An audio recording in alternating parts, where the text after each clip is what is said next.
ഏവർക്കും journey of typist എന്ന യൂട്യൂബ് ചാനലിലേക്ക് സ്വാഗതം. ടച്ച് ടൈപ്പിംഗ് സിസ്റ്റം ഇൻട്രൊഡ്യൂസ് ചെയ്തത് ആരാണ്? Frank Edward McGurrin 1888.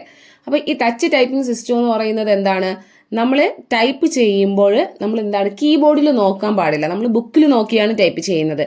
അപ്പോൾ ബുക്കിൽ നോക്കി ടൈപ്പ് ചെയ്യുമ്പോൾ ഉള്ള പ്രത്യേകത എന്ന് പറയുന്നത് സ്പീഡും കൂടും ആക്യുറസിയും കൂടും. അപ്പോൾ ടച്ച് ടൈപ്പിംഗ് സിസ്റ്റം അങ്ങനെ ഒരു മെത്തേഡ് കൊണ്ടുവന്നത് ആരാണ്? Frank Edward McGurrin. വർഷം 1888. 1888 നമ്മൾ ശ്രീനാരായണ ഗുരുവായിട്ട് കണക്ട് ചെയ്ത് പഠിക്കുമ്പോൾ ഏത് വർഷമാണ് വരുന്നത്? അരിയുപ്പുറം ശിവപ്രതിഷ്ഠ വരുന്നത്. ഇനി ടച്ച് ടൈപ്പിംഗ് സിസ്റ്റത്തിന് പറയുന്ന മറ്റു പേരാണ് 9 ഫിംഗർ മെത്തേഡ്, ബ്ലൈൻഡ് മെത്തേഡ്. ഈ 9 ഫിംഗർ മെത്തേഡ് എന്ന് പറയുന്നത് എങ്ങനെയാണ്? നമ്മൾ അത് ടൈപ്പ് ചെയ്യുമ്പോൾ നമ്മുടെ എത്ര ഫിംഗർ ആണ് അവിടെ പ്രസ് ആവുന്നത്? 9 ഫിംഗർ ആണ്. അപ്പോൾ അതുകൊണ്ട് 9 ഫിംഗർ മെത്തേഡ് എന്ന് പറയുന്നു. പിന്നെ നമ്മൾ കീബോർഡ് നോക്കാതെ ടൈപ്പ് ചെയ്യുന്നത് കൊണ്ട് അതിനെ പറയുന്ന പേരാണ് എന്തെന്ന്? ബ്ലൈൻഡ് മെത്തേഡ് എന്ന് പറയുന്നത്. Touch typing system Frank Edward McGurrin 1888. Touch typing സിസ്റ്റത്തിന്റെ മറ്റു പേരുകളാണ് 9 ഫിംഗർ മെത്തേഡ്, ബ്ലൈൻഡ് മെത്തേഡ്. ഇനി ഷോർട്ട് ഹാൻഡ് നിലവിൽ വന്ന വർഷം 1837. Sir Isaac Pitman. അപ്പോൾ ഷോർട്ട് ഹാൻഡ് ഇൻട്രൊഡ്യൂസ് ചെയ്ത ആരാണ്? Sir Isaac Pitman 1837. Designer of Malayalam type റൈറ്റർ. ഇംഗ്ലീഷ് ടൈപ്പ് റൈറ്ററും ഉണ്ട്, മലയാളം ടൈപ്പ് റൈറ്ററും ഉണ്ട്. അപ്പം നമുക്കതറിയാമല്ലോ, ലോവർ കഴിഞ്ഞവർക്ക് അറിയായിരിക്കുമല്ലോ ഇംഗ്ലീഷ് ടൈപ്പ് റൈറ്ററും മലയാളം ടൈപ്പ് റൈറ്ററും ഉണ്ട്. അപ്പം NS Pandala 1935 Malayalam type writer introduce ചെയ്തത്. ടൈപ്പ് റൈറ്ററിന്റെ ഓരോ ഭാഗങ്ങളും പ്രത്യേകിച്ച് പഠിക്കണം. അതിൽ ആദ്യം പഠിക്കേണ്ടത് കാരേജ് എന്ന പോർഷനാണ്. അപ്പോൾ കാരേജ് എങ്ങനെയാണ്? ടൈപ്പ് നമ്മൾ ചെയ്യുന്ന സമയത്ത് മെഷീന്റെ മുകളിൽ കൂടെ ചലിക്കുന്ന ഭാഗത്തെയാണ് കാരേജ് എന്ന് പറയുന്നത്. അപ്പോൾ കാരേജ് എങ്ങനെയാണ് ചലിക്കുന്നത്? റൈറ്റ് സൈഡിൽ നിന്ന് ലെഫ്റ്റ് സൈഡിലോട്ടാണ് കാരേജ് മൂവ്മെന്റ് ചെയ്യുന്നത്. നമ്മൾ ടൈപ്പ് ചെയ്യുമ്പോൾ ലെറ്റേഴ്സ് പേപ്പറിൽ പതിയുന്നത് എങ്ങനെയാണ്? ലെഫ്റ്റ് സൈഡിൽ നിന്ന്, ലെഫ്റ്റ് മാർജിനിൽ നിന്നും റൈറ്റിലോട്ടാണ് ലെറ്റേഴ്സ് പതിഞ്ഞു പോകുന്നത്. പക്ഷെ കാരേജിന്റെ മൂവ്മെന്റ് എന്ന് പറയുന്നത് എങ്ങനെയാണ്? നമുക്കറിയാം, മെഷീന്റെ മുകളിലിരിക്കുന്ന ആ ഒരു ഭാഗമില്ല, അത് മൂവ് ചെയ്യുന്നത് റൈറ്റ് സൈഡിൽ നിന്നും ലെഫ്റ്റ് സൈഡിലോട്ടാണ് മൂവ് ചെയ്യുന്നത്. അപ്പോൾ കാരേജ് ടൈപ്പ് ചെയ്യുന്ന സമയത്ത് ടൈപ്പ് മെഷീന്റെ മുകളിൽ കൂടി ചലിക്കുന്ന ഭാഗത്തെ പറയുന്ന പേരാണ് കാരേജ് എന്ന് പറയുന്നത്. കാരേജ് മൂവ് ചെയ്യുന്നത് വലതുവശത്ത് നിന്നും ഇടതുവശത്തേക്കാണ് ചലിക്കുന്നത്.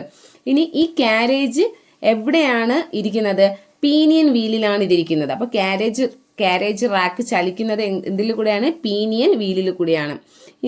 ഈ കാരേജ് ചലിക്കുന്നത് നമുക്ക് കുറച്ച് കീസുകൾ പ്രസ് ചെയ്യുമ്പോഴാണ് ഈ കാരേജ് റൈറ്റ് സൈഡിൽ നിന്നും ലെഫ്റ്റ് സൈഡിലോട്ട് മൂവ്മെന്റ് ചെയ്യുന്നത്. അതായത് കാരേജ് ലെഫ്റ്റ് സൈഡിൽ നിന്ന് റൈറ്റ് സൈഡിലോട്ട് മൂവ് ചെയ്യും. നമ്മൾ ടൈപ്പ് ചെയ്യുന്ന സമയത്ത് റൈറ്റ് സൈഡിൽ നിന്നും ലെഫ്റ്റ് സൈഡിലോട്ട് മൂവ് ചെയ്യാൻ കാരണം എന്താണ്? ഒന്നുകിൽ ക്യാരക്ടർ കീസോ, space bar, tabulator bar, carriage release lever, ഇതിൽ ഏതെങ്കിലും ഈ 4 ഏതെങ്കിലും അമർത്തുമ്പോഴാണ് ഈ കാരേജ് റൈറ്റ് സൈഡിൽ നിന്ന് ലെഫ്റ്റ് സൈഡിലോട്ട് മൂവ് ചെയ്യുന്നത്. Carriage keys, space bar, tabulator bar, carriage release lever. ഇത് ഓരോന്നും എന്താണെന്നുള്ളത് നമുക്ക് ഡീറ്റെയിൽസ് ആയിട്ട് പിന്നീട് പഠിക്കാം. ഇനി കാരേജിനെ ഇടതുവശത്ത് നിന്നും വലതുവശത്തേക്ക് ചലിപ്പിക്കുന്നത് എന്താണെന്ന്? ബാക്ക് സ്പേസും അല്ലെങ്കിൽ ലൈൻ സ്പേസും. ഒന്നുകിൽ ബാക്ക് സ്പേസ് അല്ലെങ്കിൽ ലൈൻ സ്പേസ്. ഇത് നമ്മൾ അമർത്തുകയാണെങ്കിൽ കാരേജ് എവിടെ നിന്ന് മൂവ് ചെയ്യും? ലെഫ്റ്റ് സൈഡിൽ നിന്നും റൈറ്റ് സൈഡിലോട്ട് മൂവ് ചെയ്യും. അപ്പോൾ കാരേജ് മൂവ് ചെയ്യുന്നത് റൈറ്റ് സൈഡിൽ നിന്നും ലെഫ്റ്റ് സൈഡിലോട്ട് മൂവ് ചെയ്യുന്നത് എപ്പോഴാണ്? നമ്മൾ ടൈപ്പ് ചെയ്യുന്ന സമയത്താണ്. ഇനി ബാക്ക് സ്പേസ് അല്ലെങ്കിൽ ലൈൻ സ്പേസ് പ്രസ് ചെയ്ത് കഴിഞ്ഞാൽ കാരേജ് ലെഫ്റ്റ് സൈഡിൽ നിന്നും റൈറ്റ് സൈഡിലേക്ക് മൂവ്മെന്റ് ചെയ്യും. ഇനി ഈ കാരേജ് പല തരത്തിലുണ്ട്, അതായത് സൈസ് അനുസരിച്ച് ഈ കാരേജിനെ തിരിച്ചിട്ടുണ്ട്. അതിൽ ഒന്ന് ഫുൾ സ്കാപ്പ് എന്ന് പറഞ്ഞാൽ 80 ഡിഗ്രി ടു 100 ഡിഗ്രി വരെ ഉള്ളതിനെയാണ് എന്ത് പറയുന്നത്? ഫുൾ സ്കാപ്പ് എന്ന് പറയുന്നത്. ഇനി ഡ്രാഫ്റ്റ് സൈസ് 110 മുതൽ 125. ഇതിൽ ഓരോന്നും ഇമ്പോർട്ടൻസ് ആണ്, കാരണം പ്രീവിയസ് ക്വസ്റ്റ്യൻ പേപ്പർ നോക്കിക്കഴിഞ്ഞാൽ ഇതിലൊന്നുള്ള ചോദ്യങ്ങൾ നമുക്ക് കാണാൻ പറ്റും. അപ്പോൾ foolscap 80 degree to 100 degree, draft size 110 degree to 125 degree, brief size 130 degree to 140 degree. Policy size ഇത് കൂടുതൽ തവണ ചോദിച്ചിട്ടുണ്ട്, 180 ഡിഗ്രി. Manifest size 240 degree. ഇനി എക്സ് മാനിഫെസ്റ്റ് സൈസ് 285 ഡിഗ്രി. അപ്പോൾ ഇതിൽ കൂടുതലും ചോദിച്ചിട്ടുള്ളത് പോളിസി സൈസും ഫുൾ സ്കാപ്പും ഒക്കെയാണ് കൂടുതൽ ചോദിച്ചിട്ടുള്ളത്. അതിന് ഇമ്പോർട്ടൻസ് കൊടുത്ത് പഠിക്കുക. ഇനി നമ്മൾ പോർട്ടബിൾ ടൈപ്പ് റൈറ്റർ പറഞ്ഞല്ലോ. പോർട്ടബിൾ ടൈപ്പ് റൈറ്റർ എന്ന് വെച്ചാൽ നമുക്ക് ക്യാമ്പ് പർപ്പസിനൊക്കെ കയ്യിൽ കൊണ്ട് നടക്കാൻ പറ്റുന്ന മെഷീൻസിനാണ് അല്ലെങ്കിൽ ടൈപ്പ് റൈറ്ററിനാണെന്ന് പറയുന്നത് പോർട്ടബിൾ ടൈപ്പ് റൈറ്റർ എന്ന് പറയുന്നത്. അപ്പോൾ ആ പോർട്ടബിൾ ടൈപ്പ് റൈറ്ററിൻ്റെ കാരേജ് സൈസ് എന്ന് പറയുന്നത് ഫുൾ സ്കാപ്പ് സൈസാണ്. അതായത് 80 to 100 ആണ് ഈ പോർട്ടബിൾ ടൈപ്പ് റൈറ്ററിൻ്റെ കാരേജ് സൈസ് എന്ന് പറയുന്നത്. അപ്പോൾ നമ്മൾ ഇന്ന് പഠിച്ചത് എന്താണ്? അതായത് മെഷീൻ്റെ ഫസ്റ്റ് പോർഷൻ, അതായത് മെഷീൻ്റെ ഫസ്റ്റ് ഭാഗമായ ഏതാണ് കാരേജിനെ പറ്റിയാണ് പഠിച്ചത്. കാരേജ് എന്ന് പറയുന്നത് ടൈപ്പ് റൈറ്ററിൻ്റെ മുകളിലാണ് കാണുന്നത്. സാധാരണ നമ്മൾ മെഷീനിൽ ടൈപ്പ് ചെയ്യുന്ന സമയത്ത് കാരേജ് റൈറ്റ് സൈഡിൽ നിന്നും ലെഫ്റ്റ് സൈഡിലോട്ടാണ് മൂവ് ചെയ്യുന്നത്. എന്നാൽ ബാക്ക് സ്പേസോ ലൈൻ സ്പേസോ നമ്മൾ പ്രസ് ചെയ്യുകയാണെങ്കിൽ കാരേജ് ലെഫ്റ്റ് സൈഡിൽ നിന്നും റൈറ്റ് സൈഡിലോട്ട് മൂവ് ചെയ്യും.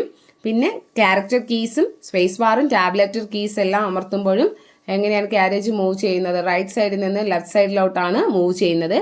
ഈ കാരേജ് എവിടെയാണ് ഇരിക്കുന്നത്? പീനിയൻ വീലിലാണ് ഇരിക്കുന്നത്. അപ്പം ഇന്നത്തെ ക്ലാസ്സിൽ കാരേജിനെ പറ്റിയാണ് നമ്മൾ നോക്കിയത്. ഇനി അടുത്ത ക്ലാസ്സിൽ നമുക്ക് carriage rack, carriage release liver, അങ്ങനെ കുറച്ച് ഇതിൻ്റെ മെയിൻ പാർട്സ് ഉണ്ട്. അപ്പോൾ അതിനെപ്പറ്റി നോക്കാം. ഈ വീഡിയോസ് നിങ്ങൾക്ക് ഇഷ്ടപ്പെട്ടു എങ്കിൽ നിങ്ങൾ തീർച്ചയായിട്ടും നിങ്ങളുടെ ഫ്രണ്ട്സിനും കൂടി ഷെയർ ചെയ്യുക.